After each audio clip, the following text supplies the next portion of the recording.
আসসালামু আলাইকুম সুপ্রিয় শিক্ষার্থীরা, আশা করি তোমরা সকলে ভালো আছো এবং সুস্থ আছো।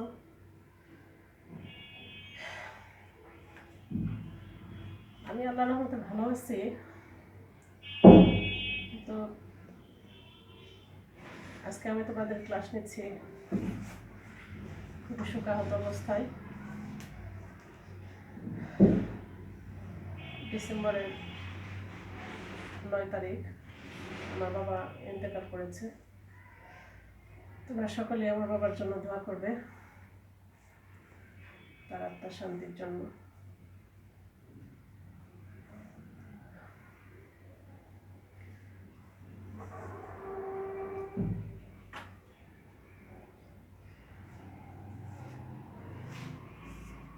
আজকে আমি তোমাদের সমাজকর্ম প্রথম পত্রের দ্বিতীয় অধ্যায় নিয়ে আলোচনা করব। দ্বিতীয় অধ্যায়টি হচ্ছে সমাজকর্ম পেশা ঐতিহাসিক প্রেক্ষাপট।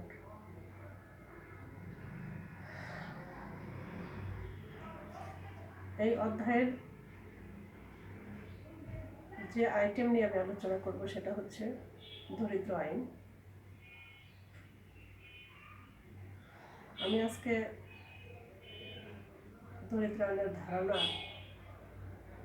এবং দরিদ্র আইন দরিদ্রদের জন্য কেন আইন হলো এসব নিয়ে মোটামুটি একটু আলোচনা করব।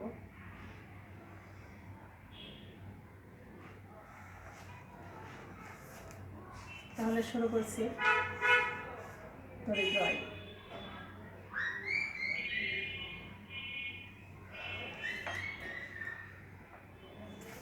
দরিদ্র আইন হচ্ছে একটি সামগ্রিক প্রত্যয়। সামগ্রিক প্রত্যয় এই কারণে যে সব সমাজে, সব জায়গায়, সব রাষ্ট্রেই দরিদ্র আছে। এই জন্য দরিদ্র প্রত্যয়টি হচ্ছে একটি সামগ্রিক এবং সহজ একটি ভাষা।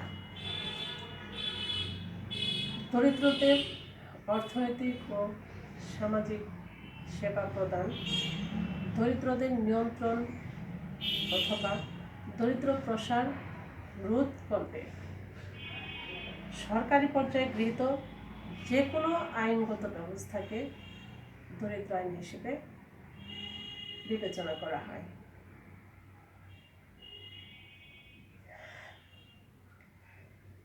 বস্তুত 20 শতকের পূর্বে ইংল্যান্ড এবং আমেরিকাতে সরকার প্রণীত দরিদ্রদের নিয়ন্ত্রণ ও দমনমূলক আইনের সমষ্টিকে দরিদ্র আইন প্রত্যয়টি প্রত্যক্ষভাবে প্রকাশ করে।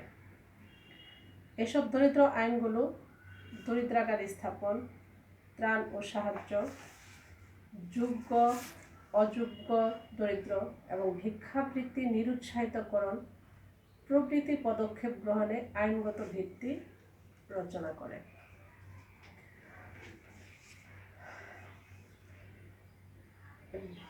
বিশ শতকের পূর্বে বলতে এখানে বোঝানো হয়েছে দরিদ্র আইন বা দরিদ্রদের নিয়ে আলোচনা শুরু হয়েছে ইংল্যান্ডে 14 শতক থেকে এবং এটা 20 শতকের প্রথমার্ধে 1905 সালের একটা কর্ম কমিশন গঠন করা হয়। সেই কমিশন গঠনের মাধ্যমে এই দরিদ্র আইন শেষ হয়। দরিদ্র আইনগুলোর মধ্যে রাজা অষ্টম হেনরি প্রণীত দরিদ্র আইন, এলিজাবেথীয় দরিদ্র আইন, শ্রমিক আইন এবং দরিদ্র আইন 1834 অবশ্য দরিদ্র আইন সংস্কার করা হয়। এই আইনগুলো উল্লেখযোগ্য। তাহলে আমরা দেখব যে প্রথম দরিদ্র আইন কবে, কেন এবং কে প্রণয়ন করে এবং দরিদ্র আইন কেন দরিদ্রদের নিয়ে আইন করার চিন্তা ভাবনা করা হলো। তার পিছনে আছে সামন্ত যুগের অবসান, রেনেসাঁর প্রভাবে সৃষ্ট ধর্ম নিরপেক্ষ জাতীয়তাবাদী রাষ্ট্রের উদ্ভব এর মধ্যে আছে শিল্প বিপ্লবের সূচনা। শিল্প বিপ্লব আমরা অনেকেই জানি যে কতটা প্রভাব বিস্তার করেছিল। এর মধ্যে আবার ইউরোপে জাতীয় প্লেগ রোগের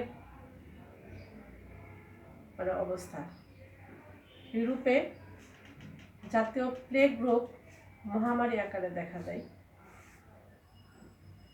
আমাদের সারা বিশ্বে এখন যেরকম করোনার প্রভাব একটা মহামারী, সেরকম ইউরোপে, ইংল্যান্ড সহ ইউরোপে জাতীয় প্লেগ রোগ মহামারী আকার ধারণ করেছিল। সেই প্লেগ রোগের প্রভাব, এসব প্রবৃত্তির কারণে ইংল্যান্ডের সমাজ জীবনে অনেক সমস্যার সৃষ্টি হয়। এসব আর্থসামাজিক অবস্থা ইংল্যান্ডের দরিদ্রকে চরম আকারে পৌঁছে দেয়। এসব সমস্যাগুলি ইংল্যান্ডে আগে যেরকম দরিদ্র ছিল, এরকম মহামারী বা এরকম অবস্থার প্রেক্ষাপটে দরিদ্র চরম অবস্থায় উপনীত হয়। এত বেশি দরিদ্র বেড়ে যায় যে সেগুলি আইন তাদের বিরুদ্ধে বা তাদের প্রতিরোধ করার জন্য, তাদের অর্থনৈতিক অবস্থা বিবেচনা করার জন্য আইনের হস্তক্ষেপের প্রয়োজন হয় বা আইনগত ভিত্তির প্রয়োজন হয়। শ্রমিক সংকট নিরসনে এবং আর্থসামাজিক সমস্যা মোকাবেলা করার লক্ষ্যে 1349 সালে রাজা তৃতীয় এডওয়ার্ড সর্বপ্রথম শ্রমিক আইন প্রণয়ন করে। অনেক সময় প্রশ্ন এসে থাকে যে শ্রমিক আইন বা দরিদ্র আইন কত সালে প্রথম সূচনা হয়? 1349 সালে রাজা তৃতীয় এডওয়ার্ড প্রণীত যে আইন, সে আইন হচ্ছে শ্রমিক আইন। এই আইনকে দরিদ্র আইনের একটা প্রচেষ্টা হিসেবেও বিবেচনা করা হয়। এই আইনের কিছু মূল লক্ষ্য ছিল। 1349 সালে রাজা তৃতীয় এডওয়ার্ড যে শ্রমিক আইন প্রণয়ন করেন, এই আইনের 3টি লক্ষ্য ছিল।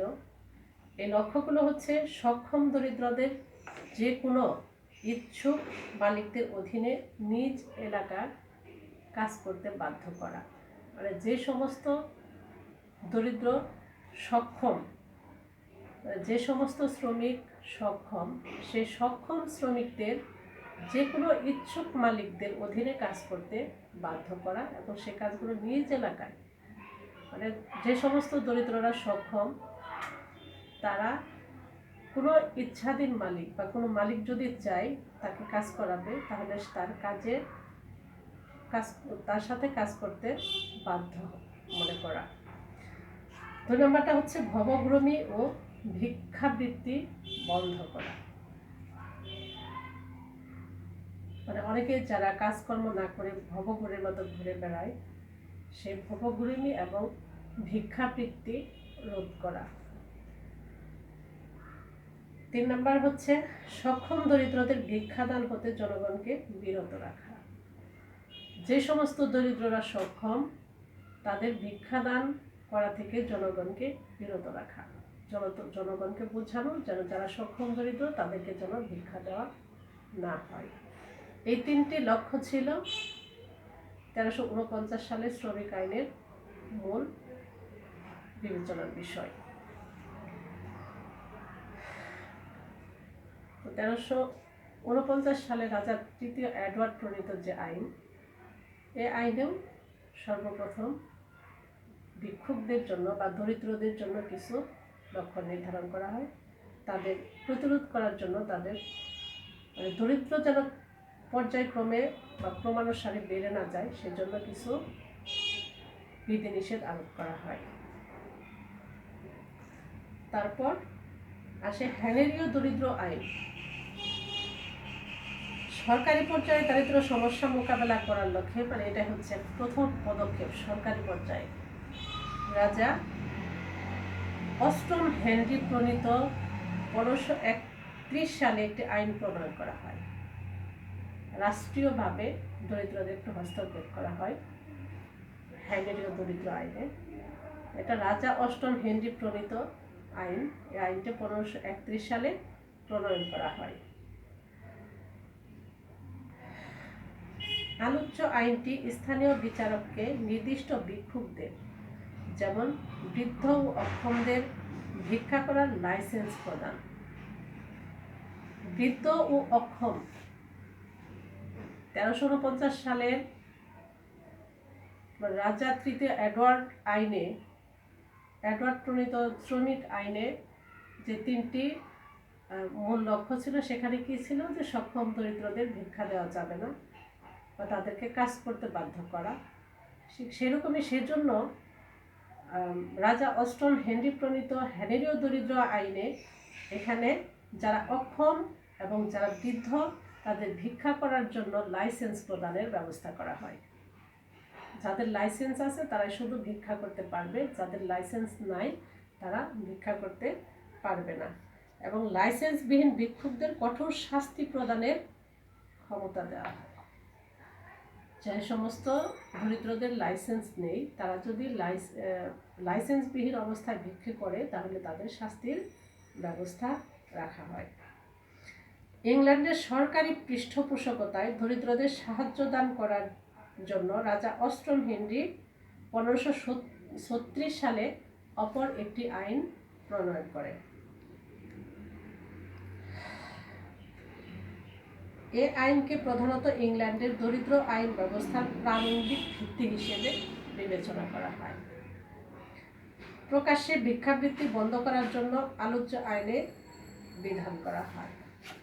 প্রকাশ্যে যাতে ভিক্ষাবৃত্তি না করে বা কেউ যেন প্রকাশ্যে ভিক্ষা করে না বেড়ায় সেজন্য এ আইনে বিধান করা হয়। তাহলে আমরা দরিদ্র আইনের কেন দরিদ্র আইন প্রণয়ন করা হলো বা দরিদ্রদের নিয়ে কেন আইনের চিন্তা করা হলো আমরা একটু জানলাম। তারপর আমরা জানলাম 1349 সালের রাজা তৃতীয় এডওয়ার্ড প্রণীত শ্রমিক আইন, যেটা দরিদ্রদের নিয়ে সর্বপ্রথম আইন। তারপর জানলাম রাজা অষ্টম হেনরি প্রণীত হ্যানেরীয় দরিদ্র আইন 1531। তারপর আমরা জানব এলিজাবেথীয় দরিদ্র আইন নিয়ে। এলিজাবেথীয় দরিদ্র আইন সব থেকে ইম্পর্টেন্ট একটা আইন।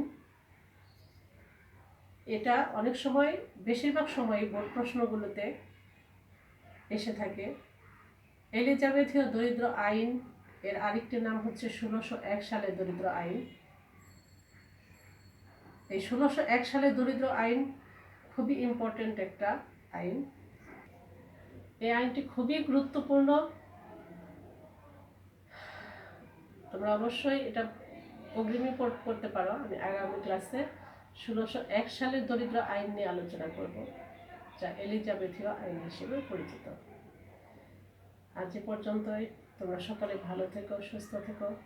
আল্লাহ হাফেজ।